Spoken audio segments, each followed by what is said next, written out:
Mga pagbasa ng mga salita ng makapangyarihang Diyos. Ang mga responsibilidad ng mga leader at manggagawa. Ang mga responsibilidad ng mga leader at manggagawa. 5. Ang pangunawa at saloobin na dapat taglayin ng isang tao tungkol sa pagtataguyod at paglilinang ng sambahayan ng Diyos sa mga tao.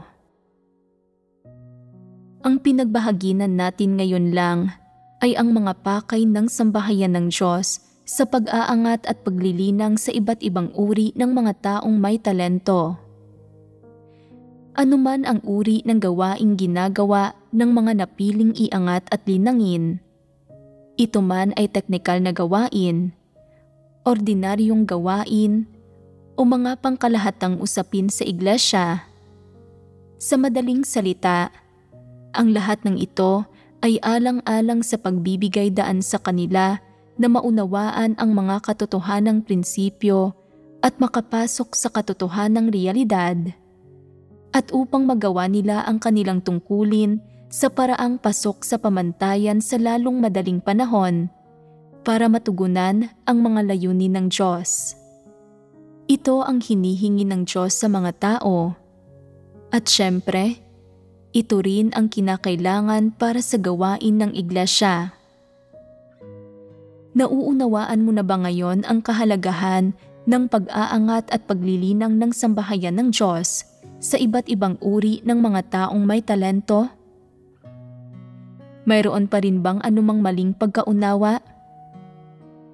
Sinasabi ng ilang tao, ngayong iniangat na ang taong ito bilang isang leader at may katayuan, hindi na siya isang ordinaryong tao. Tama ba o mali na sabihin ito? Maaaring sinasabi ng iba, may katayuan ang mga nagiging leader, pero malungkot sa itaas. Kung gaano kataas ang lipad, gayon din ang lagapak pagbagsak. Tama ba o mali na sabihin ito? Malinaw na mali ito. Sinong mga tao ang tinutukoy ng kasabihang, kung gaano kataas ang lipad, gayon din ang lagapak pagbagsak? Tumutukoy ito sa mga taong may mga ambisyon at pagnanais. Tumutukoy ito sa mga antikristo. Kapag naging mga leader ang mga naghahangad sa katotohanan, hindi iyon mataas na pag-akyat. Ito ay pagbibigay ng Diyos ng eksepsyon sa pamamagitan ng pagtataas sa kanila, at ang pagpapala ng Diyos ang naglalagay ng pasaning ito sa kanila at nagpapahintulot sa kanila na gawin ang gawain ng pamumuno.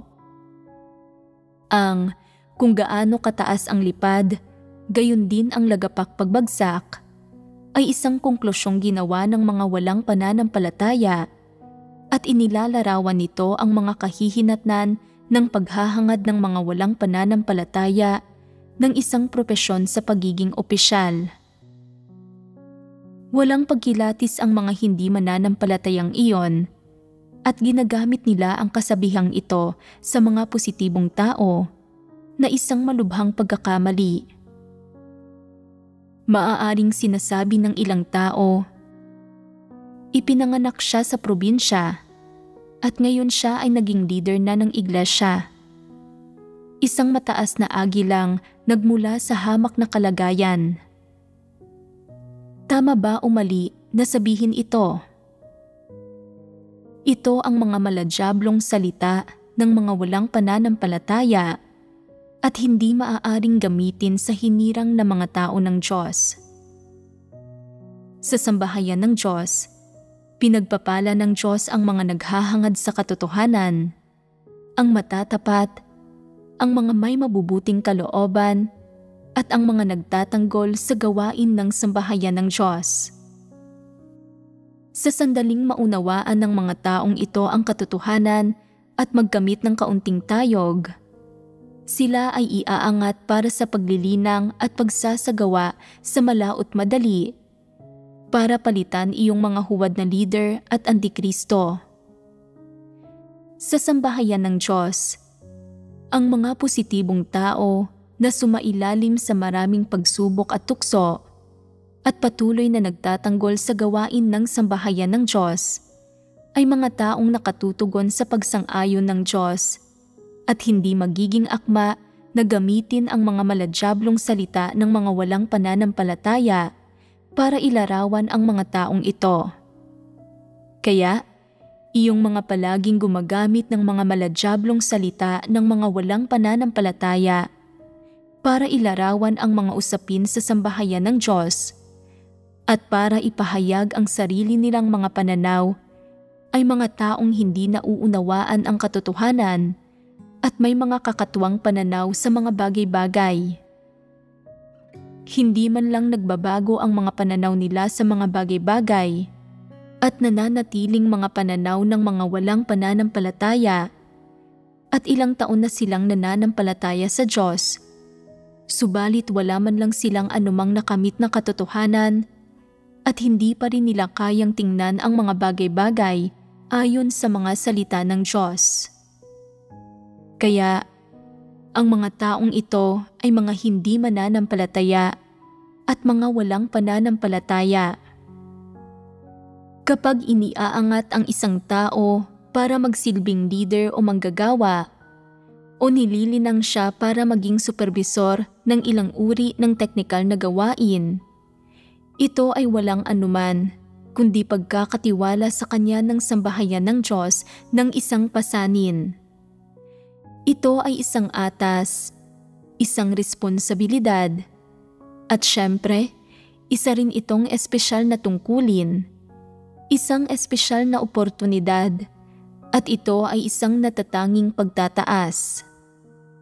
Walang anumang kapuri-puri tungkol sa kanya. Kapag ang isang tao ay iniaangat at nililinang ng sambahayan ng Diyos, hindi ibig sabihin niyon na mayroon siyang espesyal na posisyon o katayuan sa sambahayan ng Diyos, kaya maaari na siyang magtamasa ng espesyal na pagtrato at pabor. Sa halip, pagkatapos niyang natatanging maitaas ng sambahayan ng Diyos, binibigyan siya ng mga napakagandang kondisyon para makatanggap ng pagsasanay sa sambahayan ng Diyos, para makapagsanay sa paggawa ng ilang mahalagang gawain sa iglesia, at kasabay niyon, ang sambahayan ng Diyos ay magkakaroon ng mas matataas na hinihinging pamantayan para sa taong ito na labis na kapaki-pakinabang sa kanyang buhay pagpasok. Kapag iniaangat at nililinang ang isang tao sa sambahayan ng Diyos, ibig sabihin ay magiging mahigpit ang mga hinihingi sa kanya at maigting siyang pangangasiwaan. Mahigpit na iinspeksyonin, pangangasiwaan, at isusulong ng sambahayan ng Diyos ang gawaing ginagawa niya at mauunawaan at bibigyang pansin ang kanyang buhay pagpasok. Mula sa mga pananaw na ito, nagtatamasa ba ang mga taong iniaangat at nililinang ng sambahayan ng Diyos ng espesyal na pagtrato, espesyal na katayuan, at espesyal na posisyon? Hindi talaga, at lalo nang hindi sila nagtatamasa ng anumang espesyal na posisyon. Para sa mga taong naiangat at nalinang, kung pakiramdam nila ay mayroon silang kapital na bunga ng medyo epektibong paggawa nila sa kanilang tungkulin, at kaya humihinto at tumitigil sa paghahangad ng katotohanan, kung gayon, manganganib sila kapag nahaharap sa mga pagsubok at kapighatian. Kung masyadong maliit ang tayog ng mga tao, malamang na mawawalan sila ng kakayahang manindigan. Sinasabi ng ilan, kung ang isang tao ay iniaangat at nililinang bilang isang leader, mayroon siyang posisyon. Kahit hindi siya isa sa mga panganay na anak, kahit papaano ay may pag-asa siyang maging isa sa mga tao ng Diyos. Hindi pa ako naiangat o nalinang kahit kailan. Kaya wala ba akong pag-asang maging isa sa mga tao ng Diyos? Maling mag-isip sa ganitong paraan. Para maging isa sa mga tao ng Diyos, dapat magkaroon ka ng karanasan sa buhay at dapat kang maging isang taong nagpapasakop sa Diyos. Hindi mahalaga kung ikaw ay leader, manggagawa o ordinaryong tagasunod. Sino mang nagtataglay ng mga katotohanang realidad ay isa sa mga tao ng Diyos. Kahit isa kang leader o manggagawa, kung wala kang mga katotohanang realidad, isa ka pa ring trabahador. Sa katunayan, walang espesyal sa mga taong iniaangat at nililinang. Ang tanging bagay na naiiba sa iba ay ang pagkakaroon nila ng mas kanais-nais na kapaligiran, mas kanais-nais na pagkakataon, at mas maayos na mga kondisyon para gumawa ng partikular na gawaing may kinalaman sa mga katotohanang prinsipyo. Kahit na ang karamihan sa gawain mo ay may kinalaman sa isang partikular na propesyon, kung walang mga katotohanang prinsipyo na magkokontrol at magsusuri dito, hindi aayon sa mga prinsipyo ang tungkuling gagawin mo at ikaw ay nagtatrabaho lamang at tiyak na hindi mo matatanggap ang pagsang-ayon ng Diyos. Ano ang mga hinihingi ng sambahayan ng Diyos para sa iba't ibang taong may talento na iniaangat at nililinang? Upang maiangat at malinang ng sambahayan ng Diyos, sa pinakamababa, kailangang sila ay mga taong may konsensya at katwiran, mga taong kayang tumanggap sa katotohanan, mga taong tapat na gumagawa sa kanilang tungkulin, at mga taong kayang magpasakop sa mga pamamatnugot at pagsasaayos ng Diyos. At sa pinakamababa, kailangang magawa nilang tumanggap at magpasakop kapag nahaharap sila sa pagpupungos. Ang resultang dapat makamit ng mga taong sumasailalim sa paglilinang at pagsasanay ng sambahayan ng Diyos ay hindi para maging mga opisyal o amo sila o pamunuan ang grupo at hindi para payuhan nila ang mga tao sa paraan ng kanilang pag-iisip at syempre, lalong hindi para magkaroon sila ng mas mahusay na mga propesyonal na kasanayan o mas mataas na antas ng edukasyon o mas mataas na reputasyon o na para maihalintulad sila sa mga sikat sa mundo dahil sa kanilang mga propesyonal na kasanayan o mga tagumpay sa politika.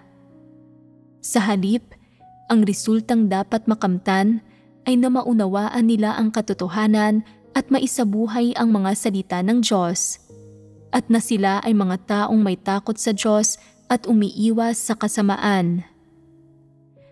Habang nagsasanay sila, nauunawaan nila ang katotohanan at naaarok ang mga katotohanang prinsipyo at mas tumpak na nalalaman kung ano ang pananalig sa Diyos at kung paano sumunod sa Diyos. Lubos itong kapaki-pakinabang para sa mga naghahangad sa katotohanan para makamit ang pagiging perpekto. Ito ang epekto at pamantayan na nais matamo ng sambahayan ng Diyos sa pag-aangat at paglilinang sa iba't ibang uri ng mga taong may talento, at ito rin ang pinakamalaking bungang naaani ng mga taong iniangat at ginamit.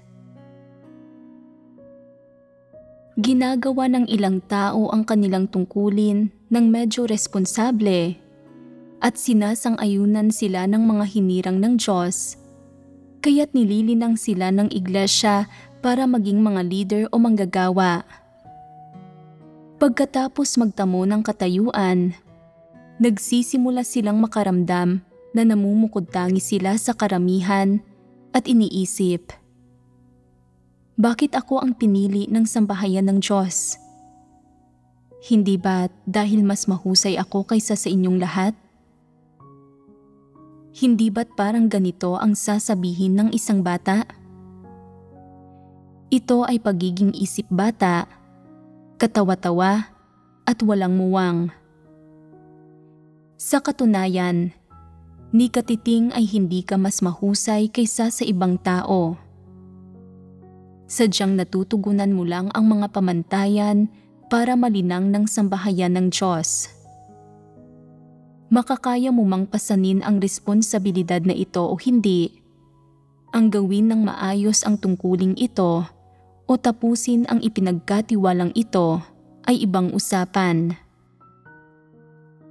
Kapag ang isang tao ay nahalal ng mga kapatid na maging leader o iniangat ng sambahayan ng Diyos para gawin ang isang tiyak na gawain o gampanan ang isang tiyak na tungkulin, hindi ito nangangahulugan na mayroon siyang espesyal na katayuan o posisyon o na ang mga katotohanang nauunawaan niya ay mas malalim at mas marami kaysa sa ibang mga tao. Lalo nang hindi ito nangangahulugan na ang taong ito ay kayang magpasakop sa Diyos at hindi siya ipagkakanulo. Tiyak na hindi rin ito nangangahulugan na kilala niya ang Diyos at isa siyang taong may takot sa Diyos. Sa katunayan, hindi niya natamo ang anuman dito. Ang pag-aangat at paglilinang ay pag-aangat at paglilinang lamang sa prangkang salita at hindi katumbas nito na pauna na siyang itinalaga at sinang-ayunan ng Diyos. Ang pag-aangat at paglilinang sa Kanya ay nangangahulugan lamang na iniangat na siya at naghihintay na malinang. At ang huling kalalabasan ng paglilinang na ito ay depende sa kung hinahangad ng taong ito ang katotohanan at kung kaya niyang piliin ang landas ng paghahangad ng katotohanan. Sa makatuwid, kapag iniaangat at nilinang ang isang tao sa iglesia para maging leader, iniaangat at nilinang lamang siya sa literal na paraan. Hindi ito nangangahulugan na pasok na siya sa pamantayan at mahusay bilang isang leader, na kaya na niyang gampanan ang gawain ng pamumuno at kayang gawin ang tunay na gawain. Hindi ganoon. Hindi malinaw na nakikilatis ng karamihan sa mga tao ang mga bagay na ito at batay sa sarili nilang mga imahinasyon ay tinitingala nila ang mga iniangat. Isa itong pagkakamali. Kahit ilang taon na silang nananampalataya sa Diyos, taglay nga ba talaga ng mga iniangat ang katotohanang realidad? Maaaring hindi. Nagagawa ba nilang ipatupad ang mga pagsasaayos ng gawain ng sambahayan ng Diyos? Maaaring hindi. Mayroon ba silang pagpapahalaga sa responsibilidad? Tapat ba sila? Kaya ba nilang magpasakop? Kapag may nakakaharap silang isang issue, nagagawa ba nilang hanapin ang katotohanan? Walang nakakaalam sa lahat ng ito. Mayroon bang may takot sa Diyos na puso ang mga taong ito? At gaano kalaki ang may takot sa Diyos na puso nila? Nagagawa ba nilang iwasang sundin ang sarili nilang kalooban kapag gumagawa sila ng mga bagay-bagay? Magagawa ba nilang hanapin ang Diyos? Sa panahon na ginagampanan nila ang gawain ng pamumuno, nagagawa ba nilang madalas na humarap sa Diyos para hanapin ang mga layunin ng Diyos? Naaakay ba nila ang mga tao sa katotohanang realidad? Tiyak na wala silang kakayanan sa gayong mga bagay. Hindi pa sila nakakatanggap ng pagsasanay at wala pa silang sapat na mga karanasan, kaya wala silang kakayanan sa mga bagay na ito. Ito ang dahilan kung bakit ang pag-aangat at paglilinang sa isang tao ay hindi nangangahulugang nauunawaan na niya ang katotohanan, ni hindi nito sinasabi na kaya na niyang gawin ang kanyang tungkulin sa paraang pasok sa pamantayan. Kaya, Ano ang pakay at kabuluhan ng pag-aangat at paglilinang sa isang tao? Ito ay na ang taong ito ay iniaangat bilang isang individual para makapagsagawa siya at para siya ay espesyal na madiligan at magsanay na nagbibigay daan sa kanya na maunawaan ang mga katotohanang prinsipyo at ang mga prinsipyo, kaparaanan at sistema ng paggawa ng iba't ibang bagay at ng paglutas sa iba't ibang problema. Gayon din kung paano pangasiwaan at harapin ang iba't ibang uri ng kapaligiran at mga taong nakakaharap niya alinsunod sa mga layunin ng Diyos at sa paraan na pumoprotekta sa mga interes ng sambahayan ng Diyos. Batay sa mga puntong ito, ang mga taong may talento na iniaangat at nililinang ng sambahayan ng Diyos ay mayroon bang sapat na kakayanang isagawa ang kanilang gawain at gampanan ng maayos ang kanilang tungkulin sa panahon ng pag-aangat at paglilinang o bago ang pag-aangat at paglilinang? Siyempre, wala. Sa makatuwid, hindi maiiwasan na sa panahon ng paglilinang, mararanasan ng mga taong ito ang pagpupungos, paghatol at pagkastigo, paglalantad at maging ang pagtatanggal. Ito ay normal. Ito ay pagsasanay at paglilinang. Hindi dapat magkaroon ng anumang mataas na ekspektasyon ang mga tao o mga hindi makatotohanang hinihingi sa mga iniaangat at nililinang. Hindi makatwiran iyan at hindi patas sa kanila. Maaari ninyong pangasiwaan ang kanilang gawain. Kung may matuklasan kayong mga problema o bagay na labag sa mga prinsipyo habang gumagawa sila, maaari ninyong ipaalam ang issue at hanapin ang katotohanan para lutasin ang mga bagay na ito. Ang hindi ninyo dapat gawin ay husgahan, kondinahin, atakihin o ibukod sila dahil nasa panahon pa lang sila ng paglilinang at hindi dapat ituring na mga taong nagawang perpekto, lalo nang hindi mga taong walang kasalanan o bilang mga taong nagtataglay ng katotohanang realidad. Gaya ninyo, sila ay nasa panahon pa lang ng pagsasanay. Ang pagkakaiba ay na mas marami silang gawaing ginagawa at responsibilidad kaysa sa mga ordinaryong tao. May responsibilidad at obligasyon silang gumawa ng mas maraming gawain. Kailangang magbayad sila ng mas malaking halaga, higit pang magdusa ng paghihirap, mas magsumikap sa pag-iisip, lumutas ng mas maraming problema, magtiis sa mas maraming pamumuna ng mga tao, at syempre, dapat silang gumugol ng higit na pagsisikap at kumpara sa mga ordinaryong taong gumagawa ng kanilang mga tungkulin, dapat mas kakaunti ang tulog nila. Magtamasa sila ng mas kakaunti ng mabubuting bagay at hindi sila masyadong makipagtsismisan. Ito ang espesyal sa kanila. Maliban dito, katulad sila ng sino mang iba pa. Ano ang layunin ng pagsasabi ko nito?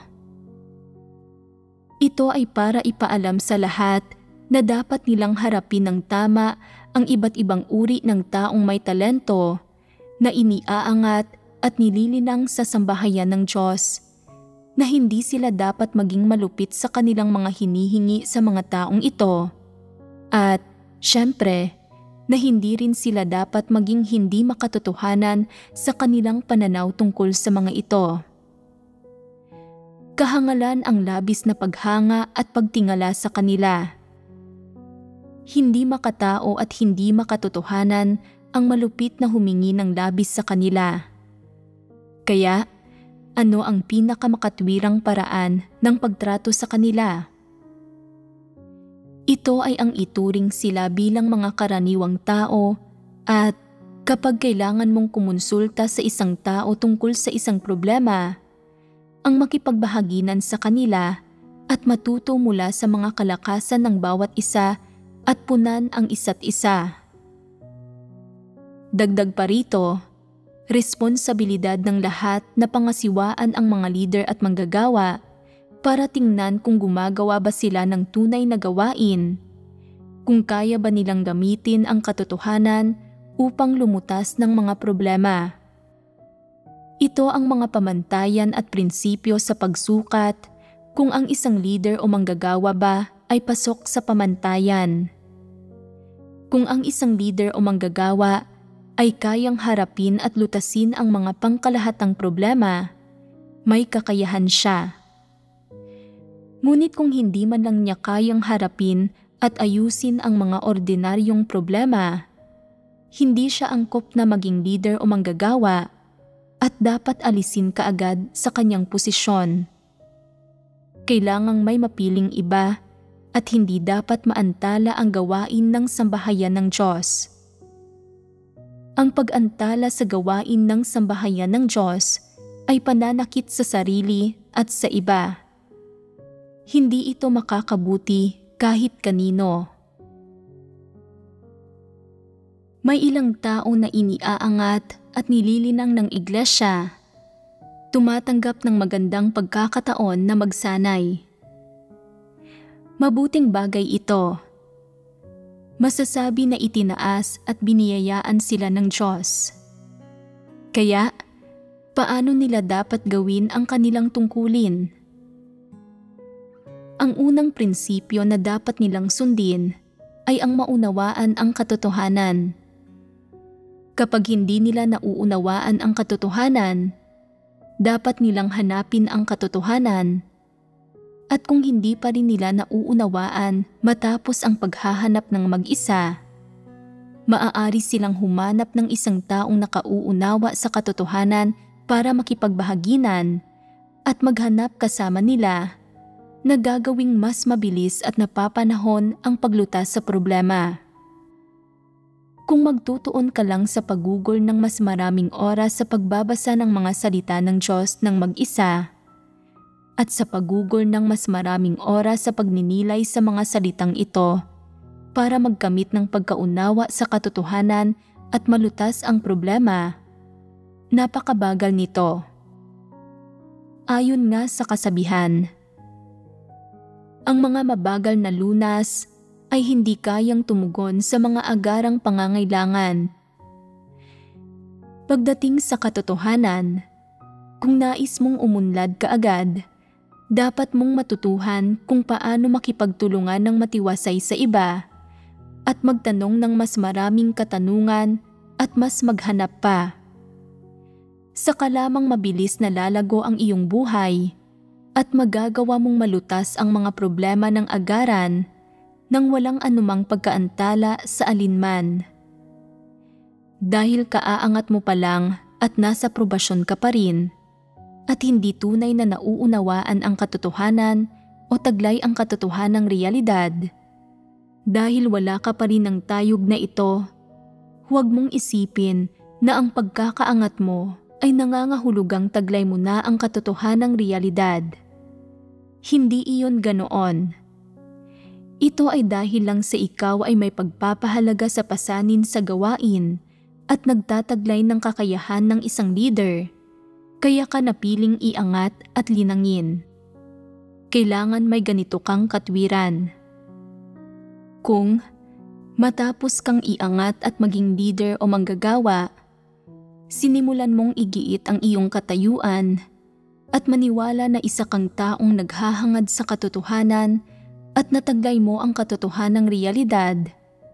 At kung kahit ano pa ang mga problemang mayroon ang mga kapatid, nagkukunwari kang nauunawaan mo at na-espiritual ka.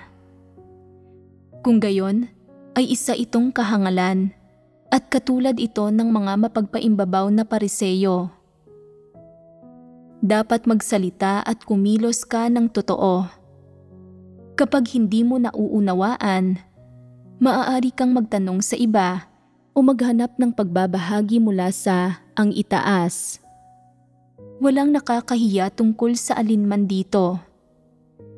Kahit hindi ka magtanong, malalaman pa rin ng ang itaas, ang totoo mong tayog, at malalaman na wala sa iyo ang katotohanang realidad.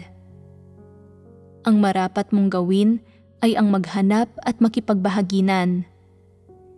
Ito ang katwiran na dapat makita sa normal na pagkatao at ang prinsipyo na dapat sundin ng mga leader at manggagawa.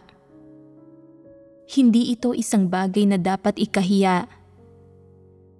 Kung iniisip mo na kapag naging leader ka na, ay nakakahiyang hindi mo nauunawaan ang mga prinsipyo o ang palaging magtanong sa ibang tao o sa ang itaas at natatakot kang mamaliitin ka ng ibang tao at kaya nagkukunwari ka dahil dito, nagpapanggap na nauunawaan mo ang lahat, na alam mo ang lahat, na mayroon kang kapabilidad sa gawain, na kaya mong gawin ang anumang gawain ng iglesia at hindi mo kailangan ang sinuman para magpaalala o magbahagi sa iyo, o sinuman para tustusan o suportahan ka. Kung gayon, mapanganib ito at masyado kang mayabang at nag-aakalang mas matuwid kaysa sa iba. Masyadong walang katwiran. Ni hindi mo alam ang sarili mong sukat.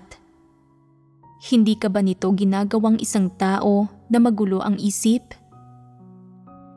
Ang gayong mga tao ay hindi talaga natutugunan ang mga pamantayan ng pag-aangat at paglilinang ng sambahayan ng Diyos at sa malaot madali ay tatanggalin at ititiwalag sila.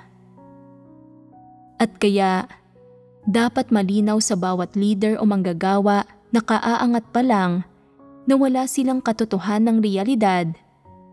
Dapat mayroon silang ganitong kamalayan sa sarili. Ikaw ngayon ay isa ng leader o manggagawa, hindi dahil itinalaga ka ng Diyos, kundi dahil ikaw ay iniangat ng ibang mga leader at manggagawa o dahil inihalal ng hinirang na mga tao ng Diyos. Hindi ito nangangahulugan na mayroon kang katotohanang realidad at tunay na tayog. Kapag nauunawaan mo ito, magkakaroon ka ng kaunting katwiran, na siyang katwiran na dapat taglayin ng mga leader at manggagawa. Naiintindihan mo na ba ngayon? Kung gayon, paano mismo kayo dapat gumawa ng gawain? Paano ninyo dapat isagawa ang maayos na pakikipagtulungan? Paano ninyo dapat hanapin ang katotohanan para lutasin ang mga problema sa tuwing nahaharap kayo sa mga ito? Dapat na maunawaan ang mga bagay na ito. Kung nabunyag ang mga tiwaling disposisyon, hanapin ninyo ang katotohanan at lutasin ang mga ito sa lalong madaling panahon. Kung hindi nalutas ang mga ito sa tamang oras at nakaapekto sa gawain ninyo, problema ito. Kung hindi kayo pamilyar sa isang propesyon, dapat din kayong mag-aral agad-agad.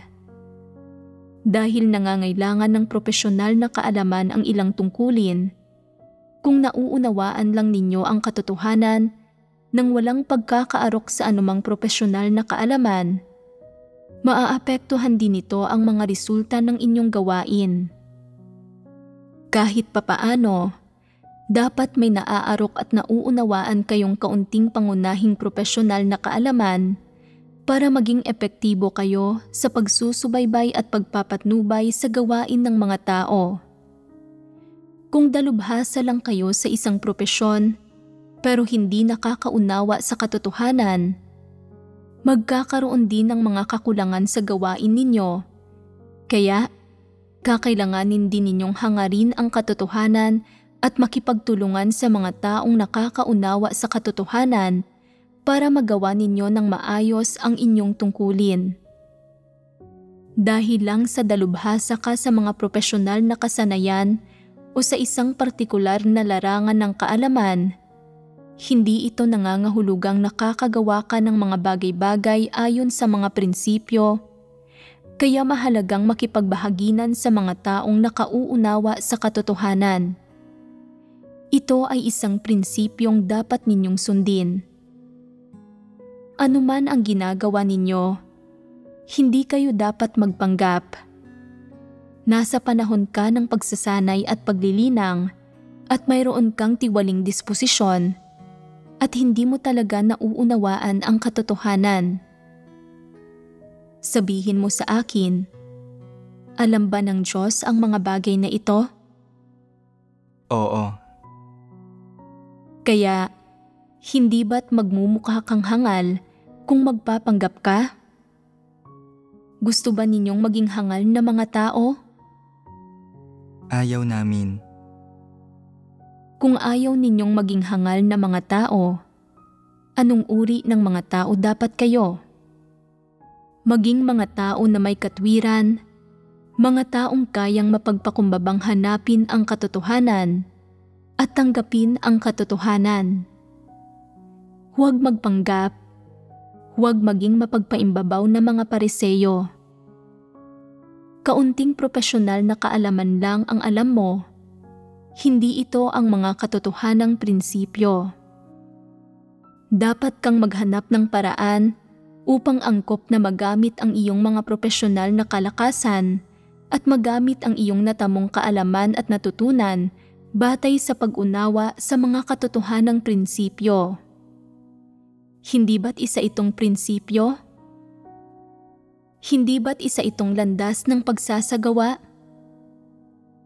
Kapag natutuhan mo ng gawin ito, magkakaroon ka ng landas na susundan at makakapasok ka sa katotohanang realidad. Ano man ang iyong gawin, huwag maging matigas ang ulo at huwag magpanggap. Ang pagiging matigas ang ulo at pagpapanggap ay hindi makatwirang paraan ng paggawa ng mga bagay-bagay. Bagkus, ito ang pinakahangal na paraan ng paggawa ng mga bagay-bagay. Ang mga taong namumuhay ayon sa kanilang mga tiwaling disposisyon ang mga pinakahangal na tao. Tanging ang mga taong naghahanap sa katotohanan at nangangasiwa sa mga bagay-bagay ng ayon sa mga katotohanang prinsipyo ang pinakamatalinong tao. Sa pamamagitan ng pagbabahagi ng ito, mayroon na ba kayong wastong pagkaunawa at pananaw tungkol sa pag-aangat at paglilinang sa iba't ibang uri ng mga taong may talento sa sambahayan ng Diyos? Ngayong mayroon na kayong wastong pananaw ukol dito, magagawa ba ninyong harapin ng tama ang mga taong ito? Dapat ninyong harapin ng tama ang mga kalakasan nila, pati na rin ang mga pagkukulang at kahinaan na mayroon sila pagdating sa kanilang pagkatao, gawain, propesyon, at iba't iba pang aspekto. Dapat harapin ng tama ang lahat ng bagay na ito. Higit pa rito, kayo man ay iniangat o nilinang bilang mga leader o manggagawa, o kayo man ay mga individual na may talento sa iba't ibang propesyon, lahat kayo ay ordinaryo. Lahat kayo ay nagawang tiwali ni Satanas at wala ni isa sa inyo ang nakakaunawa sa katotohanan. Kaya, wala ni isa sa inyo ang dapat magbalat kayo o magtago ng inyong sarili. Sa halip, dapat matuto kayong maging bukas sa pakikipagbahaginan. Kung hindi ninyo nauunawaan, aminin ninyong hindi ninyo nauunawaan. Kung hindi ninyo alam gawin ang isang bagay, aminin ninyong hindi ninyo alam gawin ito. Anuman ang mga problema o paghihirap na lumitaw, lahat ay dapat sama-samang magbahaginan at maghanap ng katotohanan para makahanap ng solusyon. Sa harap ng katotohanan, ang bawat tao ay katulad ng isang sanggol. Bawat tao ay naghihikahos at kahabag-habag at lubos na walang-wala. Ang kailangang gawin ng mga tao ay maging mapagpasakop sa harap ng katotohanan, magkaroon ng mapagpakumbaba at nananabik na puso at hanapin at tanggapin ang katotohanan, at pagkatapos ay isagawa ang katotohanan at matamo ang pagpapasakop sa Diyos. Sa paggawa nito, makakapasok ang mga tao sa katotohanang realidad ng mga salita ng Diyos habang ginagampanan ang kanilang mga tungkulin at sa kanilang tunay na buhay. Lahat ay pantay-pantay sa harap ng katotohanan. Ang mga iniaangat at nililinang ay hindi gaanong nakahihigit sa iba. Ang lahat ay naranasan ang gawain ng Diyos sa loob ng halos parehong panahon. Ang mga hindi pa naiaangat o nalilinang ay dapat ding maghangad sa katotohanan habang ginagawa nila ang kanilang mga tungkulin.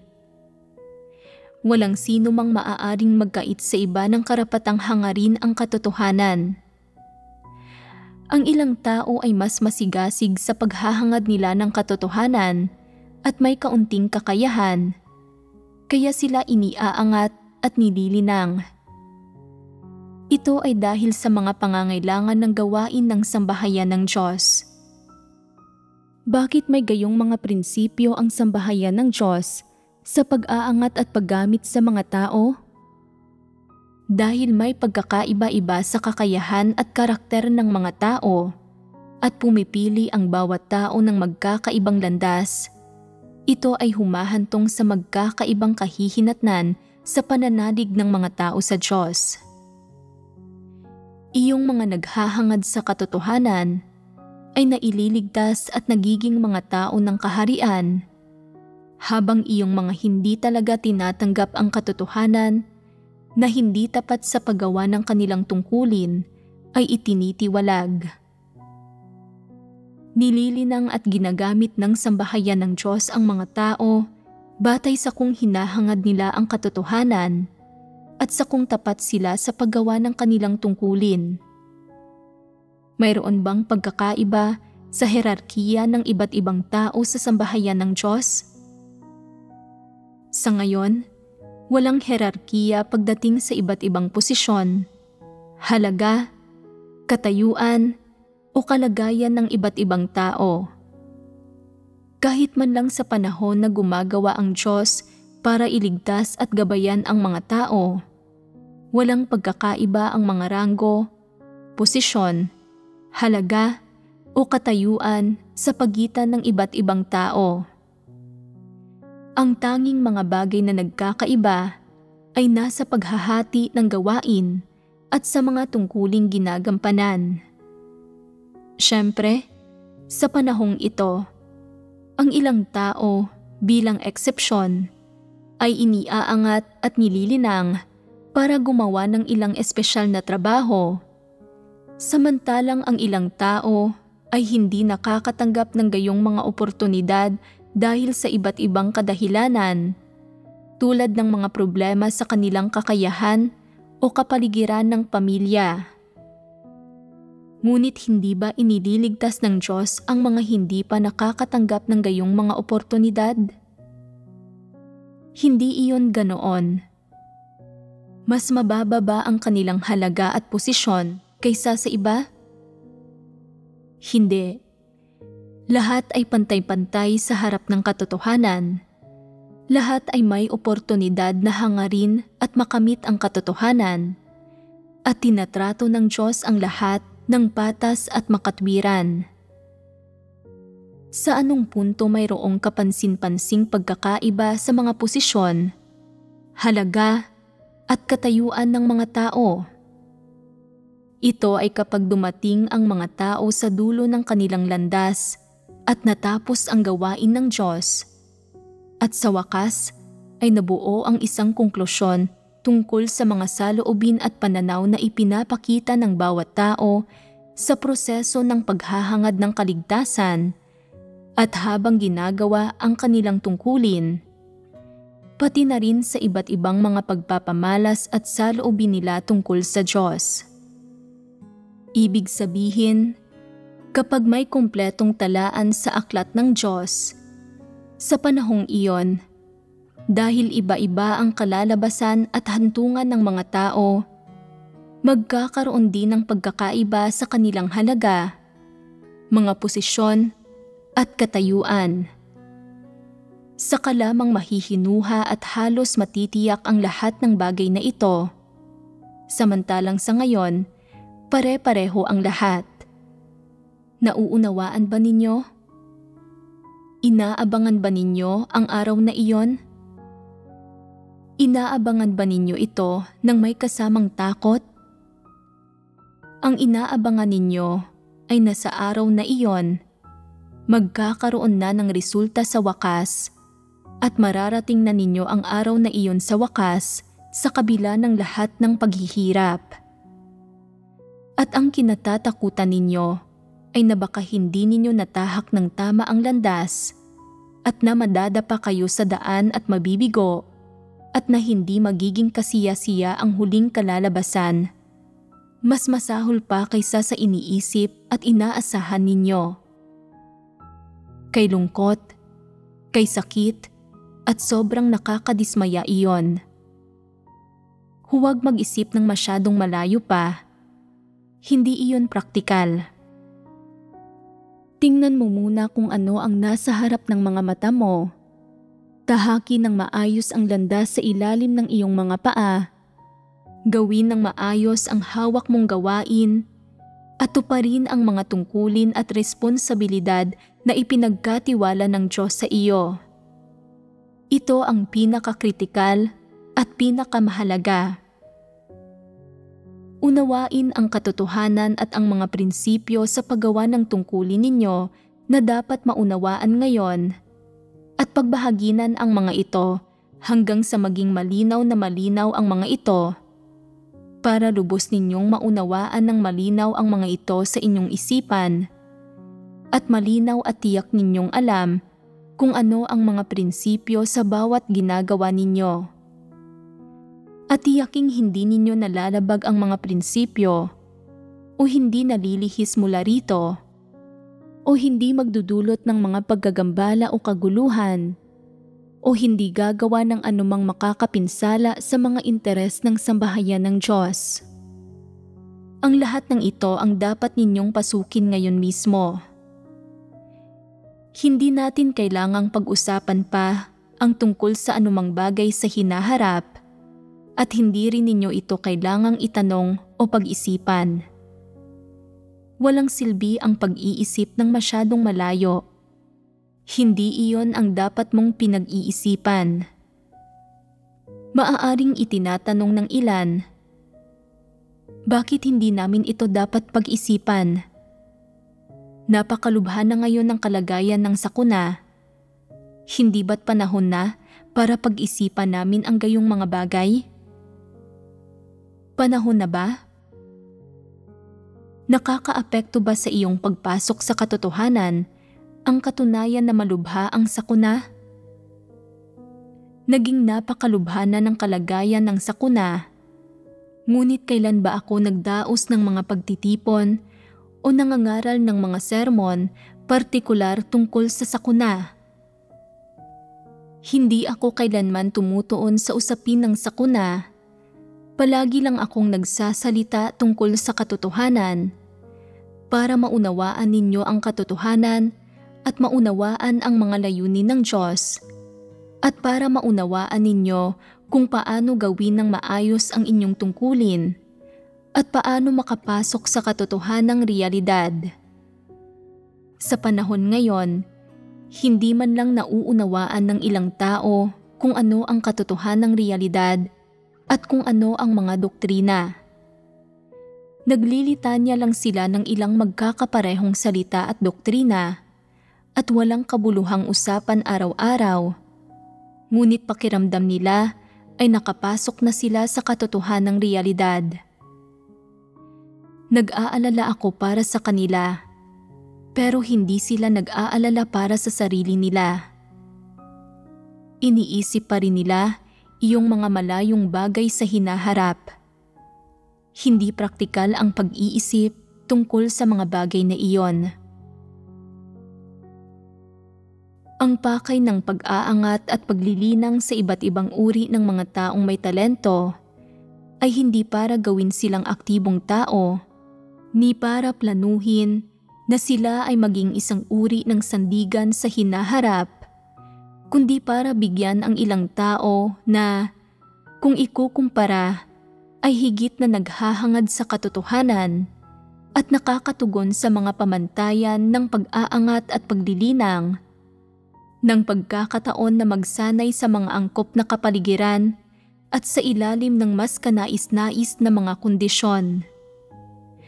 Ang pinakamahalaga ay na maunawaan nila ang mga salita ng Diyos, maunawaan ang katotohanan at makapasok sa katotohanang realidad. Hindi ba't ito ang dapat na matamo ng mga tao sa pananampalataya sa Diyos? Hindi ba't ito ang dapat na makamit ng mga tao sa pananampalataya sa Diyos? Para makapasok sa katotohanang realidad, ano ang pangunahing bagay na dapat ninyong hangarin sa ngayon? Mayroon ba kayong anumang plano o hakbang sa paggawa nito? Ituturo ko sa inyo ang isang simpleng diskarte, madali at mabilis. Sa simpleng pananalita, ang pagpasok sa katotohanang realidad ay talagang pagsasagawa sa katotohanan. Para maisagawa ang katotohanan, kinakailangan munang harapin ang sariling mga tiwaling disposisyon. Ano ang pinakamabilis na panimulang punto sa paglutas ng mga tiwaling disposisyon ng isang tao? Para sa inyo, ang pinakasimple, pinakamabilis at pinakamadaling paraan ay ang lutasin muna ang problema ng pagiging pabaya sa paggawa ng inyong tungkulin. Isa-isang nilulutas ang inyong mga tiwaling disposisyon. Gaano kaya katagal bago ninyo ito malutas? May plano ba kayo? Karamihan sa mga tao ay walang plano. Patuloy lang nila itong pinag-iisipan nang hindi nila nalalaman kung kailan nila ito formal na sisimulan. Bagamat alam nila na pabaya sila, sadyang hindi nila sinisimulang lutasin ito at wala silang anumang partikular na solusyon. Ang pagiging tamad sa paggawa ng tungkulin at hindi metikuloso, iresponsable at hindi pagseseryoso rito. Ang lahat ng ito ay pagpapamalas ng pagiging pabaya.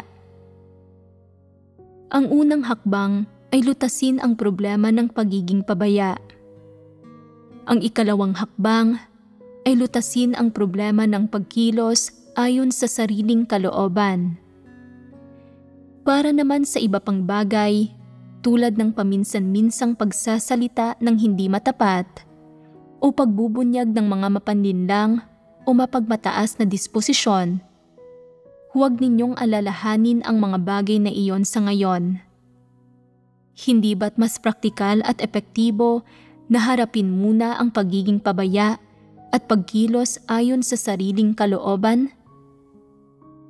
Hindi ba't ang dalawang isyong ito ang pinakamadaling makita? Hindi ba't madaling lutasin ang mga ito? Namamalayan mo ba kung kailan ka nagiging pabaya? Napagtatanto mo ba kung kailan mo naiisip na maging tamad? Napagtatanto mo ba kung kailan mo naiisip na manlansi o makipagsabwatan at magserbisyo sa sarili mo sa pamamagitan ng panlalansi? Oo. Kung napagtatanto mo nga ito, madali itong lutasin. Magsimula sa paglutas ng mga problemang madali mong matukoy at na namamalayan mo sa loob-loob mo. Ang pagiging pabaya sa tungkulin ay isang halatang-halata at karaniwang problema, pero isa rin itong hindi mawala-walang problema na talagang mahirap lutasin. Kapag gumagawa ng tungkulin, kailangang matutuhan ng isang tao na maging maingat, masusi, metikuloso at responsable at gawin ito ng matatag. Ibig sabihin, sa pamamagitan ng paisa-isang hakbang. Dapat ibuhos ng isang tao ang kanyang buong lakas para gawin ng maayos ang tungkuling iyon, hanggang sa masiyahan siya sa kung paano niya ginampanan ito. Kung hindi nauunawaan ng isang tao ang katotohanan, dapat niyang hanapin ang mga prinsipyo at kumilos siya ayon sa mga ito at ayon sa mga hinihingi ng Diyos. Dapat handa siyang higit na magsumikap na gawin ng maayos ang kanyang tungkulin at hindi kailanman ito gawin sa pabasta-bastang paraan. Sa ganitong paraan lang ng pagsasagawa, makakaramdam ng kapayapaan sa kanyang puso ang isang tao nang hindi sinusumbatan ng kanyang konsensya. Madali bang lutasin ang pagiging pabasta-basta? Hanggat may konsensya at katwiran ka, malulutas mo ito. Una, dapat kang manalangin sa Diyos. O Diyos, sisimulan ko ang tungkulin ko. Kung pabaya ako, hinihiling ko na disiplinahin mo ako at sawayin mo ako sa puso ko. Hinihiling ko rin na gabayan mo ako na magawa ng maayos ang tungkulin ko at hindi maging pabaya.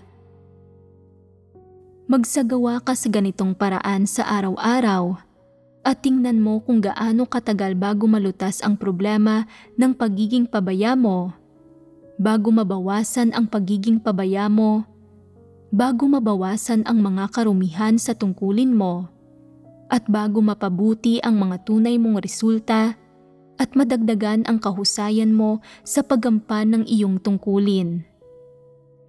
Ang paggampan sa tungkulin mo nang hindi nagpapabaya. Matatamo mo ba ito sa pamamagitan ng pagsandal sa sarili mo? Kapag nagiging pabaya ka, kaya mo bang kontrolin ito?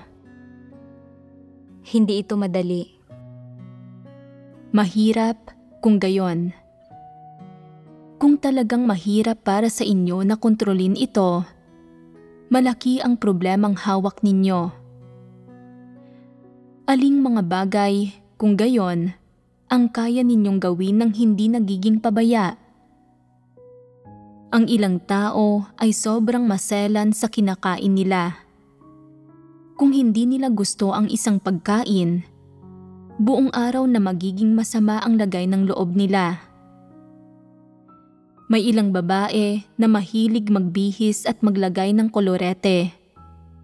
Hindi nila pinapalampas ang kahit isang hibla ng buhok. May ilang tao na magaling magnegosyo.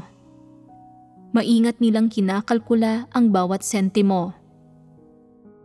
Kung kumikilos kayo ng may ganitong klase ng maingat na saloobin, maiiwasan ninyong maging pabaya. Una, lutasin ang problema ng pagiging pabaya. Pagkatapos, lutasin ang problema ng pagkilos ayon sa sariling kalooban. Ang pagkilos ayon sa sariling kalooban ay isang karaniwang problema at isa pa itong bagay na madaling makita ng mga tao sa sarili nila.